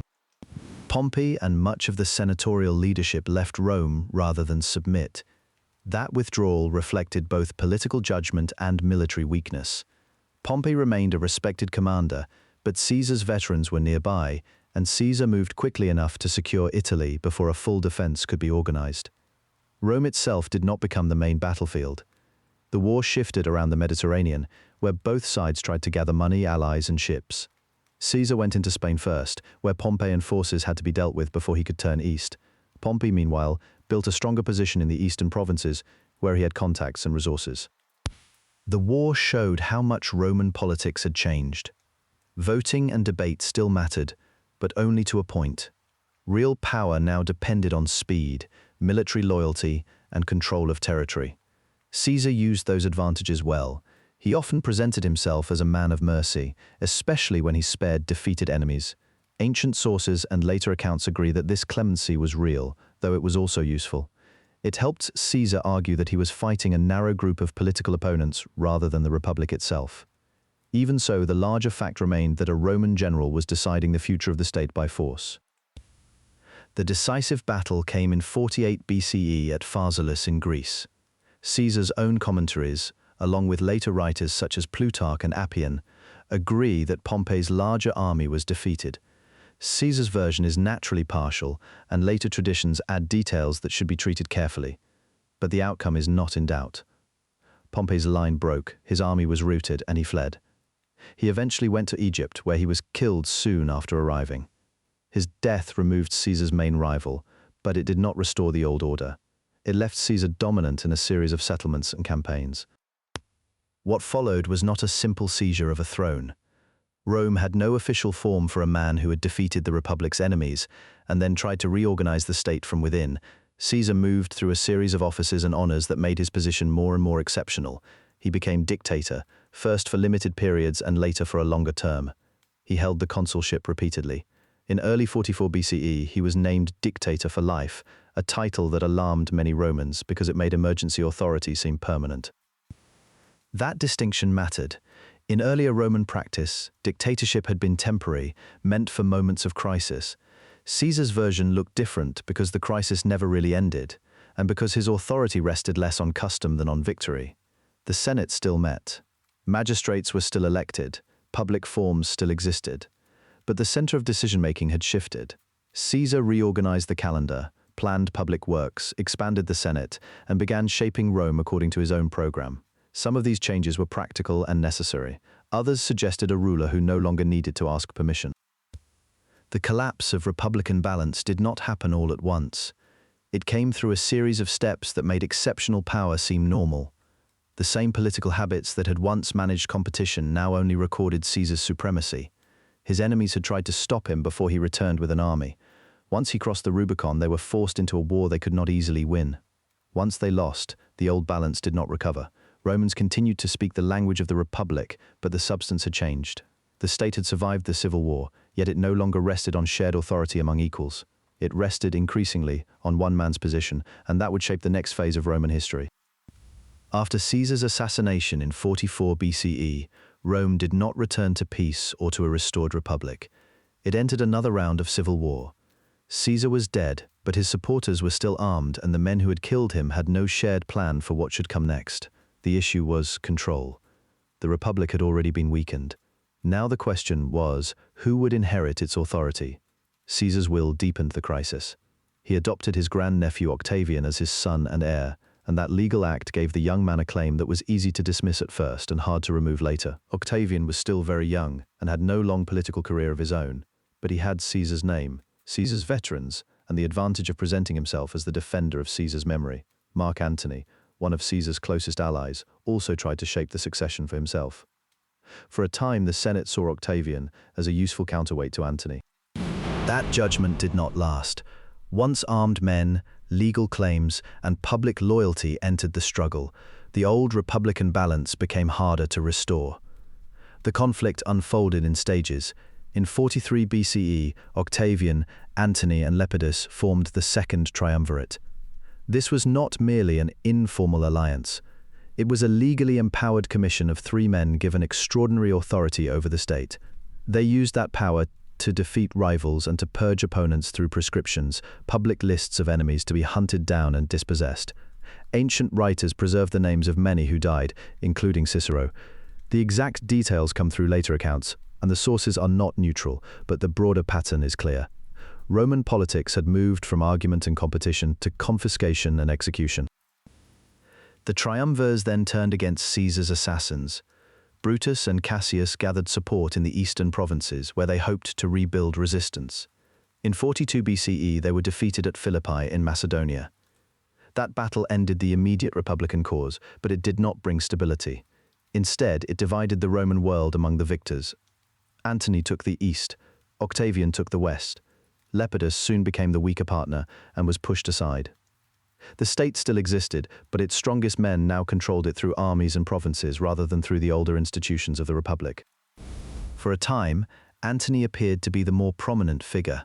He had greater experience, a stronger position in the Eastern Mediterranean, and the prestige of having served with Caesar. Octavian, however, built his power patiently. He settled veterans in Italy, cultivated support among soldiers, and presented himself as the true guardian of Caesar's legacy. His alliance with Antony was always fragile, and it depended more on necessity than trust. Antony's relationship with Cleopatra of Egypt and his growing focus on the East gave Octavian a political opening. Roman sources hostile to Antony often sharpened the contrast, and those accounts should be read with caution. Even so, the dispute was real. Octavian made Antony seem less like a Roman leader and more like a rival whose loyalties were drifting away from Italy. That struggle ended at Actium in 31 BCE. Octavian's forces defeated the fleet of Antony and Cleopatra. The battle was decisive because it removed the last major challenge to Octavian's position. Antony and Cleopatra died the following year, and Octavian was left as the sole ruler of the Roman state. He did not announce a monarchy directly. Rome still remembered kingship as a dangerous idea, and that memory mattered. Instead, he presented his control as a restoration. In 27 BCE, he formally offered to give power back to the Senate. The Senate then granted him exceptional authority and the title Augustus. The title was carefully chosen. Augustus suggested dignity and elevated status without openly calling him a king. In practice, he held what mattered most: command of the armies, control over key provinces, influence over patronage, and unmatched prestige. The old republican offices remained in place, but they no longer functioned as independent centers of power. Augustus became princeps, the leading man, and his authority rested on law, military strength, and political habit at once. This was the beginning of the Roman Empire in its imperial form. Augustus preserved the Senate, the magistracies, and the assemblies, but he arranged them so that real decisions flowed through him. He restored temples, reorganized provinces, and linked his name to public order after years of violence. What he created was not a sudden break so much as a new system built from the wreckage of civil war. The Republic had ended through a long chain of alliances, defeats, and settlements, and Augustus understood that Romans accepted continuity more easily than outright novelty. He ruled as if the old order still remained, even as the center of power had moved decisively into his hands. The order Augustus created did not remove conflict from Roman life, but it changed its form. After the civil wars, Rome was no longer being remade by repeated battles between rival Roman armies. Power settled into a system with the emperor at the center, the Senate retaining status, governors administering provinces, and the army guarding frontiers that were now treated as lasting boundaries. That arrangement brought a stability Rome had not known for generations. This period is often called the Pax Romana, the Roman peace, though that phrase can be misleading if taken too literally. It did not mean the empire was free of war. Rome still fought on its edges, suppressed revolts, and defended territory. But compared with the century before Augustus, and compared with the later crises of imperial history, the system produced long stretches in which the Mediterranean world was more secure, trade moved more reliably, and provincial life became more predictable. Peace, in Roman terms, meant order under Roman authority. Augustus and his successors had practical reasons to encourage that order. They needed taxes collected efficiently, roads kept open, and provincial elites willing to accept Roman rule without constant resistance. That meant building a state that could manage a vast territory with relatively few officials. Roman administration was not modern in the bureaucratic sense, but it was effective. Provinces were divided between those governed directly by the emperor and those left under senatorial supervision. In the imperial provinces, where most of the army was stationed, imperial legates exercised authority in the emperor's name. In the senatorial provinces, proconsuls still governed, but within a system that no longer allowed the old aristocracy to act independently of the emperor. This was one reason the empire endured. Rome did not rely on force alone. It relied on habits of cooperation, local self-government, and selective inclusion. Provincial communities kept their own councils and civic traditions. Local elites could gain honor by serving their cities and by working with Roman officials. In many places, Roman rule did not erase older identities at once. It layered itself over them, and over time it made participation in Roman life attractive to people who had once stood outside it. The army remained the foundation of the whole arrangement. Augustus created a more permanent military structure, with set terms of service, state pay, and settlements for veterans.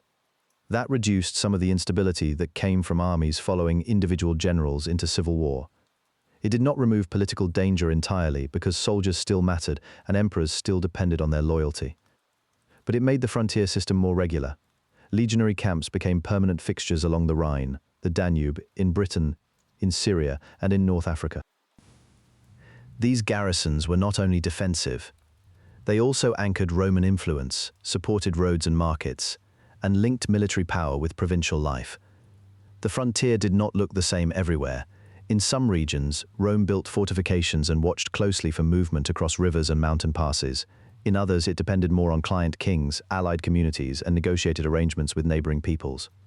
Roman power was often strongest when it did not need to occupy every mile directly. The empire's administrators understood that influence could be cheaper than conquest, and that a stable border often depended on diplomacy, tribute, and military presence working together. In the first century after Augustus, several emperors helped preserve that balance. Tiberius, despite the difficult reputation given to him by later sources, maintained much of Augustus's structure rather than overturning it. Claudius expanded imperial administration and brought new territories under Roman control, including Britain, though that conquest remained incomplete and costly. Vespasian restored order after the civil wars of 69 CE and strengthened the dynasty that followed. Under the Flavians and then the so-called adoptive emperors, the empire often combined expansion with consolidation, adding territory in some places while concentrating on internal stability in others. The age of Trajan and Hadrian shows this pattern clearly. Trajan pushed Roman power to one of its greatest geographical reaches, including the conquest of Dacia and a brief expansion into the east. Hadrian, by contrast, recognized the limits of overextension and emphasized defense, administration, and consolidation. His wall in Britain became one visible symbol of a larger policy. Rome no longer needed to grow at any cost. It could define itself as a power that already had enough territory to govern, if it could only govern it well. That was a significant change from the Republic, when success was often measured by conquest and the accumulation of glory. Under the empire, peace itself became a political achievement. Emperors advertised it on coinage, in inscriptions, and in public monuments. They linked their rule to abundance, security, and restored tradition. Temples, forums, roads, aqueducts, and arches all carried the same message in different forms. Roman power now meant ordered life. For many people in the provinces, that claim was not abstract. A road that remained passable, a market that was supplied, and a border that did not collapse were tangible benefits. The prosperity of the period was uneven, but it was real. Trade moved across the Mediterranean with unusual confidence. Grain from Egypt and North Africa helped feed large cities. Wine, olive oil, pottery, and manufactured goods circulated widely. Cities grew in wealth and sophistication, especially in the western provinces where Roman urban life was still developing. Latin spread in many areas of the west, while Greek remained dominant in much of the east. The empire did not erase local culture so much as absorb it into a wider political framework. By the 2nd century, educated Romans could look at their world and see a system that seemed unusually durable. This was not because it was free of tension. It was because imperial institutions had found a workable balance between central authority and local autonomy, between military force and civilian administration, between Roman identity and provincial diversity. The Senate still existed, but it no longer ruled.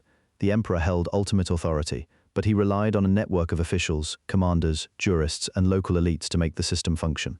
That combination created the high point later Romans remembered as a time of confidence. It was not perfection, and it was not permanent. But for a long stretch, the empire's size, wealth, and organization gave many inhabitants a sense that Roman order had become the normal condition of the Mediterranean world. In a city as large as Imperial Rome, daily life depended on practical systems. Water had to arrive, streets had to stay passable, grain had to reach the capital, and thousands of transactions had to continue without interruption. Roman civilization was shaped not only in wars and senate meetings, but also in apartment blocks, bathhouses, markets, workshops, and public spaces where ordinary people met power in routine ways. Rome was crowded and uneven. Wealthy families lived in spacious domus, especially in better districts, with courtyards, reception rooms, and decoration that displayed status. Most urban residents lived in insulae, multi-story apartment buildings that rose above narrow streets. These buildings could be dense and useful, but they were also vulnerable to fire, collapse, and poor construction. Writers such as Juvenal and Martial complained about noise, danger, and cramped conditions, which suggests that life at the center of power was often difficult. The city was not built for comfort in a modern sense. It was built to hold a large population inside a political and economic system that needed that population in place. That density depended on supply. Roads and shipping routes brought grain from Egypt and North Africa, and by the imperial period, Rome relied on a carefully managed food distribution system. The annona mattered because political stability depended on it. Shortages could lead to unrest, so emperors watched the capital closely. Bread was only part of the diet. Olive oil, wine, vegetables, legumes, fish sauce, and other foods appear in literary sources, archaeology, and inscriptions. Meals varied by class and region, but Rome's food culture rested on trade that linked the capital to the wider Mediterranean. Markets and shops gave the city its daily rhythm. Bakers, butchers, metalworkers, leatherworkers, scribes, and many others filled Rome with labor that often appears only indirectly in the record. Inscriptions and graffiti preserve parts of this world better than grand literature does. They show business, competition, devotion, and ordinary self-presentation. Goods were made, repaired, bought, and sold in a city where money was common and specialization was extensive. Even people who were not wealthy moved through a commercial environment shaped by imperial scale. The baths were among the clearest signs of a shared urban culture. Roman bathing was about cleanliness, but also about routine, conversation, exercise, and social visibility. Large bath complexes, such as the Baths of Agrippa, the Baths of Trajan, and later the Baths of Caracalla, offered public settings where different classes could gather, within the limits of status and custom. These places were funded by emperors, magistrates, or wealthy patrons, and they turned public generosity into prestige. Archaeology shows how much engineering they required. Heated floors, water channels, pools, and changing rooms all needed maintenance and administration. The baths show a central feature of Roman urban life. State power and elite benefaction were visible not only in law and war, but in the places where people washed, exercised, and spent time together. Public entertainment worked in a similar way. The forum, the amphitheater, the theater, and the circus each served different audiences and purposes. Gladiatorial games had older ritual roots in Roman custom, though their imperial form was shaped by politics and public expectation. Emperors sponsored games because the city expected them to do so. The Colosseum, completed under the Flavian emperors, became the best-known monument of this culture, but it was part of a broader system that included races in the Circus Maximus, stage performances, animal hunts, and other spectacles. These events were not random distractions. They helped define who counted as part of the Roman crowd and reminded that crowd of imperial power. They also reflected the city's hierarchy, since seating and access followed rank, citizenship, and status. Religion was woven into daily routine rather than set apart from it.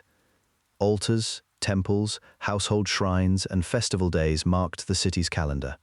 Some traditions were old by Roman standards, while others changed through contact across the empire.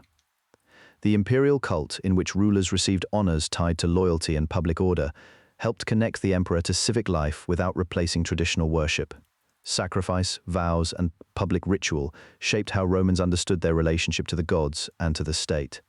At the household level, families maintained domestic practices that modern observers sometimes call superstition, but Romans would have seen them as normal acts of care and obligation. Religion was less a separate sphere than a language for social continuity.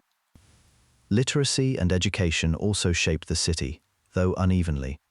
Boys from affluent families might study grammar, rhetoric, and literature, while many others learned through work or apprenticeship. Greek education remained especially important among elites, even in Rome itself. Bilingualism was common in the empire's larger cities, and the city's intellectual life reflected blending rather than simple Roman uniformity. Philosophers, teachers, lawyers, and historians all found audiences in the capital. Seneca, Epictetus, and Marcus Aurelius are among the better-known philosophical voices of the imperial age, though they represent elite and highly educated perspectives.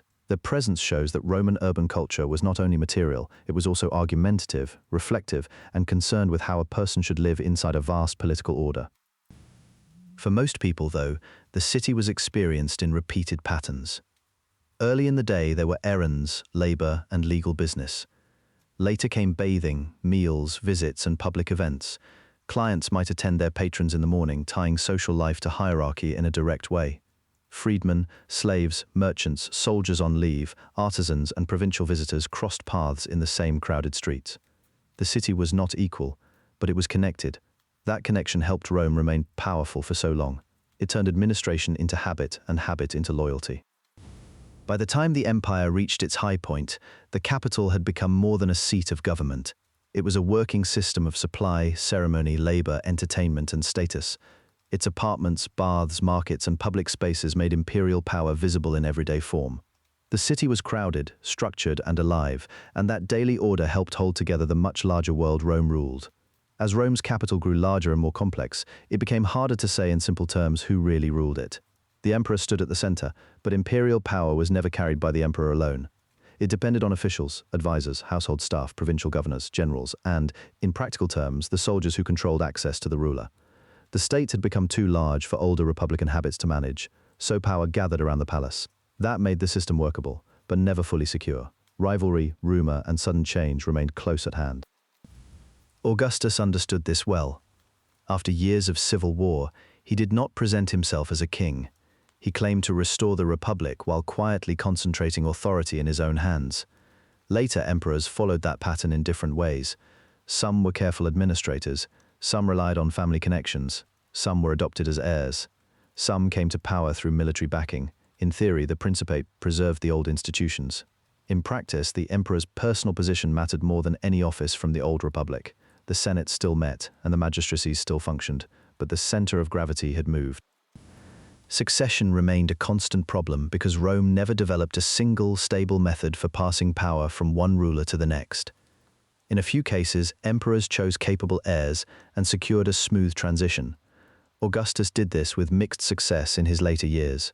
Later emperors, such as Nerva, Trajan, Hadrian, Antoninus Pius, and Marcus Aurelius, became associated with adoption or planned succession, and modern historians often regard those arrangements as among the more successful in imperial history. But they were not fixed rules. They were practical answers that depended on the circumstances of each reign. When a ruler died without a clear successor, or when a chosen heir lacked support, uncertainty could spread through the state. That uncertainty gave the court great influence. Decisions were not made only in formal public settings. They were shaped in the emperor's household, among freedmen, secretaries, favorites, members of the imperial family, and trusted companions. This was especially true in the early empire, when the line between private access and political power could be very thin. A petition delivered at the right moment, a warning passed to the right official, or a rumor spread among courtiers could alter the course of policy. Ancient writers often described this world in dramatic terms, and some of their accounts need caution because they were shaped by political hostility or moral judgment. Still, the broad picture is clear. The imperial court was not just ceremonial, it was one of the places where rule actually happened. The Praetorian Guard added another layer of difficulty. Created as an elite protective force, it was stationed near the emperor and given a privileged position in Rome that made it useful for security, but it also gave it unusual leverage. The Guard could stabilize a regime, but it could also become a political actor in its own right. At different moments, it supported emperors, abandoned them, pressured them, or helped bring about their fall. The most famous examples came later, but the pattern was already visible. A government that depended on armed loyalty near the capital was always partly dependent on discipline that could not be taken for granted. This mattered because the emperor was expected to do many things at once. He had to command the army, oversee justice, manage honors, respond to crises, and preserve the appearance of continuity. A capable emperor could make the system seem settled. An unpopular one could expose how little formal restraint existed on imperial power. Under the Republic, competition had been channeled through offices, elections, and senatorial rivalry. Under the Empire, competition moved closer to the ruler's person. Ambition did not disappear, it concentrated. The result was a recurring tension between public harmony and private succession politics. Emperors used coins, inscriptions, ceremonies, and public generosity to present the state as stable and enduring. The language of tradition remained important, and so did the image of peace. But behind that language, the imperial household still had to answer an old question in a new form: who follows next, and by what right? When that question was answered cleanly, the empire gained time. When it was answered badly, the political order could be pulled into uncertainty. Roman authors and later historians sometimes treated these problems as signs of moral decline, but the more ordinary explanation is structural. The empire had created a government that could direct enormous resources and maintain wide control, yet it had not solved succession in a fully institutional way. That weakness did not appear every year, and it did not prevent long stretches of effective rule. But it remained in the background, waiting for an emperor's death, an illness, a failed heir, or an ambitious commander to bring it back into view. By the time Rome had settled into imperial habit, it had also built in a permanent uncertainty at the top. The government was powerful, visible, and capable of remarkable continuity, but it was never entirely free from the question of who would hold it next. Roman power rested on more than armies, laws, and offices. It also depended on shared worship, inherited custom, and a sense of belonging that ran from the household altar to the temples of the capital. In Rome, religion was not separate from public life. Families honored household gods, magistrates performed rites before business, and priests preserved ceremonies believed to keep the community in balance with the divine. The focus was less on private belief in the modern sense than on correct practice, tradition, and public order. That older religion was flexible from the beginning. As Rome expanded, it absorbed outside influences, taking in gods, rites, and symbols from neighboring peoples. Etruscan influence mattered in the early city, and later contact with the Greek world shaped Roman religious language even more. Roman deities were often identified with Greek ones, and Greek stories were adapted into Latin form. By the time Rome ruled much of the Mediterranean, borrowing was already familiar. That habit helped Roman religion endure because it could grow without losing its public function. The emperors inherited that system and used it. They presented themselves as guardians of traditional worship and tied their authority to the security of the Roman world.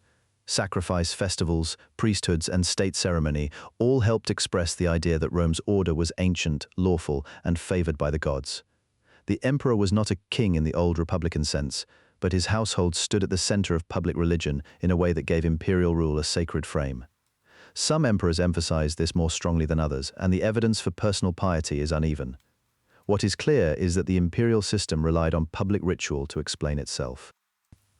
At the same time, Rome was never a closed religious world.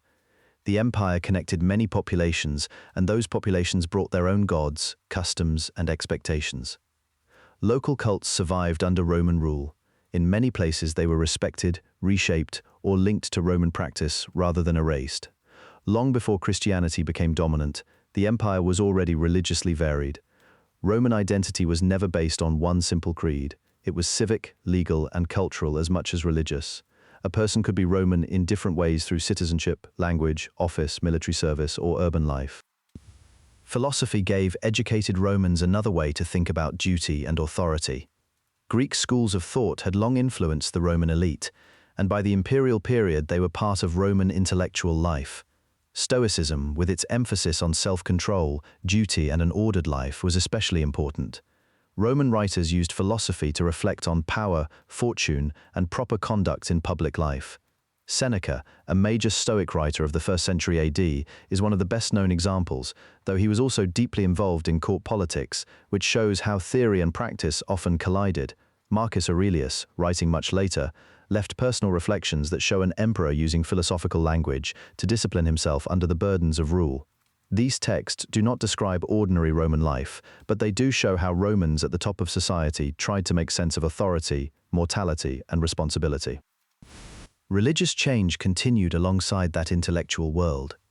The empire included Jewish communities, especially in the Eastern Mediterranean, and Christianity emerged from that broader environment in the 1st century. The historical evidence for early Christianity comes partly from Roman administrative context, partly from Christian writings, and partly from later interpretation, so it has to be handled carefully.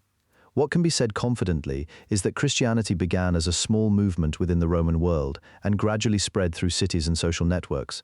At first it was one faith among many, often misunderstood by outsiders and sometimes treated with suspicion because it refused certain forms of public worship. Over time, its growth altered the religious landscape of the empire in a way no earlier cult had done. Roman authorities did not respond in a single uniform way. In some periods, local officials tolerated Christians if they did not disturb public order. In others, emperors and administrators treated refusal to sacrifice as a political and religious problem because Roman public religion was closely tied to loyalty. The result was not constant persecution everywhere, but uneven pressure and periodic violence. The best-known martyr stories come from Christian tradition. They are historically important, though often shaped by memory and teaching. Even so, the broader pattern is clear enough. As Christianity spread, it challenged older assumptions about what public worship should look like and what a citizen owed the gods of Rome. That challenge mattered because Roman identity had always depended on inclusion, but usually on Roman terms.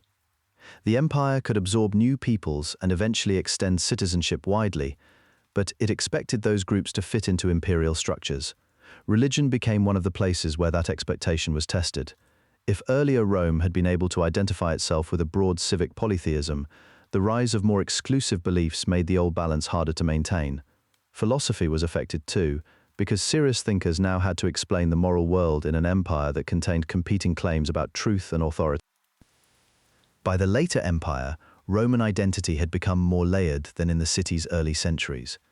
One Roman might still honor ancestral gods.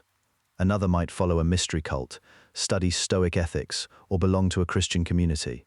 Some held office and managed the state. Others lived under its laws without any direct role in government. The old unity of religion, citizenship, and public ritual was no longer complete, but it was not simply gone. It had become one part of a larger and more complicated imperial culture. That complexity did not weaken Rome overnight. In some ways, it showed the empire's reach. It had room for many traditions, many languages, and many ways of understanding the world. But it also meant that Roman authority could no longer depend on one settled idea of civic identity. The empire had become too large, too varied, and too intellectually mixed for that. What emerged instead was a Roman world in which faith, philosophy, and public life kept interacting, sometimes reinforcing one another and sometimes pulling apart. By the 3rd century, the Roman Empire was under pressure on several fronts at once. It was still vast, still powerful, and still supported by institutions that had served imperial rule for generations, but the balance that had once made stability possible was beginning to fail. Armies had to move more often. Frontiers came under attack more frequently. Emperors changed at a faster pace. Government increasingly had to react to emergencies instead of managing routine affairs. Money was one of the first places where the strain became visible. Roman coinage had long supported war, administration, and the payment of soldiers and officials. In the 3rd century, that system weakened. Emperors issued more coins, often with less precious metal as they tried to meet rising costs. Confidence did not last. Prices rose, currency became less reliable. Taxes were harder to collect in a form the state could trust. Inflation was not the only problem Rome faced, but it made nearly everything else harder to manage. The military situation also grew more dangerous. Along the Rhine and Danube frontiers, Roman armies faced repeated raids and attacks from Germanic and neighboring peoples. In the east, Rome now confronted the Sasanian Empire, which replaced the Parthian state as a stronger and more centralized rival. The result was a frontier system under heavier pressure than before. Roman forces had to defend more territory, respond more quickly, and absorb losses that were no longer easy to replace. Some incursions ended in negotiation or settlement, others brought destruction to border provinces. The empire did not fall in a single moment, but the cost of defending it kept rising. Political instability made the crisis worse. 3rd century emperors often came to power with military backing, and many did not keep power for long. Some ruled briefly, some were overthrown almost immediately, others faced rivals in different parts of the empire. Modern historians describe this period as one of rapid turnover and divided authority, and the surviving evidence supports that view. Power was contested by armies, provincial elites, and court factions. Ancient writers often explained the disorder as moral decline, but the deeper issue was structural. The empire was too large, too exposed, and too dependent on military support for succession to work smoothly. There was no secure, widely accepted way to hand power on. That is why the crisis of the 3rd century was more than a series of bad reigns. It tested whether Roman government could still hold together under pressure. In some places, central authority weakened enough for local commanders or breakaway regimes to take control. In others, imperial rule recovered before it could unravel completely. The best-known example in the West was the Gallic Empire, a separatist regime that controlled parts of Gaul, Britain, and Spain for a time before being brought back under central rule. In the east, Palmyra also rose to great prominence under Queen Zenobia. The surviving evidence for Zenobia's rule comes mainly from Roman and later sources, so the details have to be handled carefully. Even so, the pattern is clear. When the center weakened, regional powers became strong enough to act on their own. The crisis did not end because the problems simply disappeared. It ended because the empire adapted.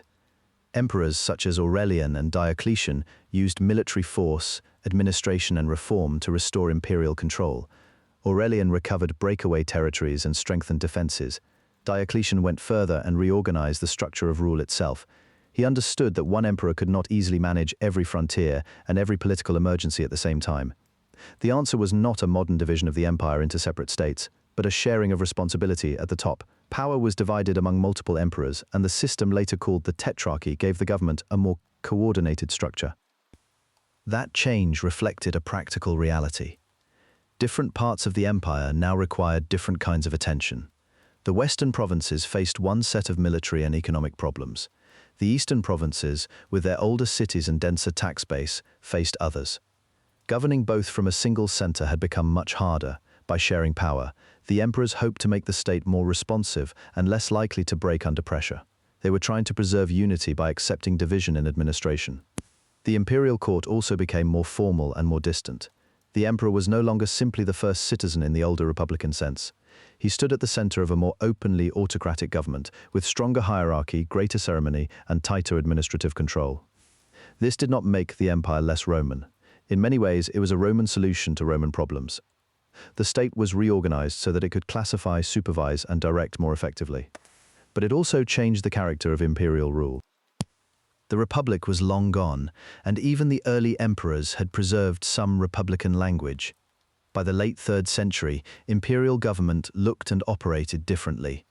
So the Roman Empire entered a new phase. It was still tied together by roads, taxes, armies, and law. It was still Roman in its institutions and its memory, but it was also more heavily managed, more strained, and more openly divided in how it was governed. The crisis of the 3rd century did not destroy Rome. It forced Rome to change shape. From that point on, the story of the empire was the story of a state trying to keep a larger and more complicated world together, even as its center became less stable than before. By the early 5th century, the Roman world was easier to describe than to hold together. The empire still existed, but its eastern and western halves no longer carried equal weight. The eastern provinces, centered on Constantinople, were richer, more urban, and better able to absorb the pressures of the age. The western provinces faced thinner revenues, heavier military strain, and repeated political shocks. Rome remained a great name, but it was no longer the only center of Roman power. The Western Empire did not fall in a single moment. It unraveled over generations. In the 4th and 5th centuries, emperors dealt with civil war, frontier defense, and the problem of governing a vast territory with limited resources. Movements of peoples across imperial borders, including groups identified in Roman sources as Goths, Vandals, and others, added to the strain. Roman armies still fought, and Roman administrators still governed cities and provinces, but the system had become fragile. Alliances shifted, generals rose and fell, and imperial courts moved as security and politics required. In the West, power increasingly rested with military strongmen and court factions. Emperors could be installed, removed, or overshadowed quickly.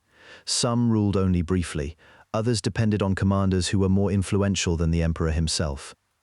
This was not new in Roman history, but the instability was now deeper and harder to contain. The western tax base was narrower than the east's, so the state found it harder to fund armies, pay officials, and answer emergencies. When revenue weakened, defense weakened with it. When defense weakened, more territory was lost and revenue fell again. The traditional date for the end of the Western Empire is 476 CE, when the young emperor Romulus Augustulus was deposed by Odoacer, a military leader in Italy. Contemporary and later writers treated the event as symbolic, and in a sense it was. Roman authority had already fractured in practice, and the Western imperial office had become reduced and unstable before that date. But 476 became important because it marked the point at which there was no longer a Western emperor in the old sense. The imperial title and administrative habits of Rome did not vanish overnight, yet the political structure that had once tied the Western Mediterranean together had clearly broken apart. The Eastern Empire endured. Modern historians usually call it the Byzantine Empire, but its own people thought of themselves as Roman. Its government preserved Roman law, imperial titles, taxation, and bureaucratic practice, while Greek gradually replaced Latin in much of administration and high culture. Constantinople, founded by Constantine in the 4th century, was a new imperial capital suited to a changing world. It had stronger defenses, a more favorable strategic position, and closer ties to the wealth of the eastern provinces. That gave the Eastern Empire a durability the West lacked. Eastern emperors also became guardians of Roman continuity in a more deliberate sense. Under Justinian in the 6th century, Roman law was gathered and organized in the Corpus Juris Civilis, one of the most influential legal collections in European history. Justinian also tried to recover some of the lost Western territories, and his armies achieved temporary success in North Africa, Italy, and parts of Spain. These campaigns were costly, and many gains proved difficult to keep, but they show how strongly the Eastern courts still identified with the Roman past. The empire in the East did not see itself as a successor to Rome. It saw itself as Rome. Even in the former Western provinces, Roman life did not simply disappear. Local elites, bishops, landowners, and surviving administrators often continued to use Roman law and Roman habits of government, adapting them to new rulers. Germanic kingdoms that formed in the West did not build on nothing. They inherited roads, cities, taxation practices in some places, and a literate tradition shaped by Rome. Latin remained the language of administration, religion, and learning in much of Western Europe. It changed over time and eventually developed into the Romance languages, but that process itself was part of Rome's long afterlife. The Roman Church became one of the most important carriers of that continuity. As imperial authority weakened in the West, bishops and other church leaders helped preserve writing, legal memory, and administrative practice. They did not replace the empire in a simple way, but they kept parts of its civic culture alive. Monasteries later became centers of copying and learning. In legal and political thought, Roman ideas continued to matter for centuries, especially where rulers wanted durable systems of property, obligation, and authority. So the Western Empire ended, but Roman civilization did not. Its political form collapsed in one half of the Mediterranean, while its institutions survived in adapted form in the other. Its laws, its language, its urban traditions, and its concept of organized rule continued to shape Europe long after the Western emperors were gone. That is what makes the end of Rome more complicated than a single date suggests. The empire could fail as a state and still remain present in the world it had made. Rome began as a small city on the Tiber, became a republic able to govern a wider world, and then an empire that tried to hold that world together for centuries. Each stage answered problems left by the last and left institutions behind. The Senate, magistracies, legions, roads, courts, provinces, and later the imperial administration all shaped Rome and the societies that followed. When Roman power faded in the West, it did not erase what Rome had built. Law, language, urban life, and Christian institutions carried parts of that world forward. The empire ended as a political unit, but Roman civilization remained embedded in Europe and the Mediterranean. Rome's long arc was not a simple rise and fall, but a transformation in which political power disappeared while government, culture, and law endured.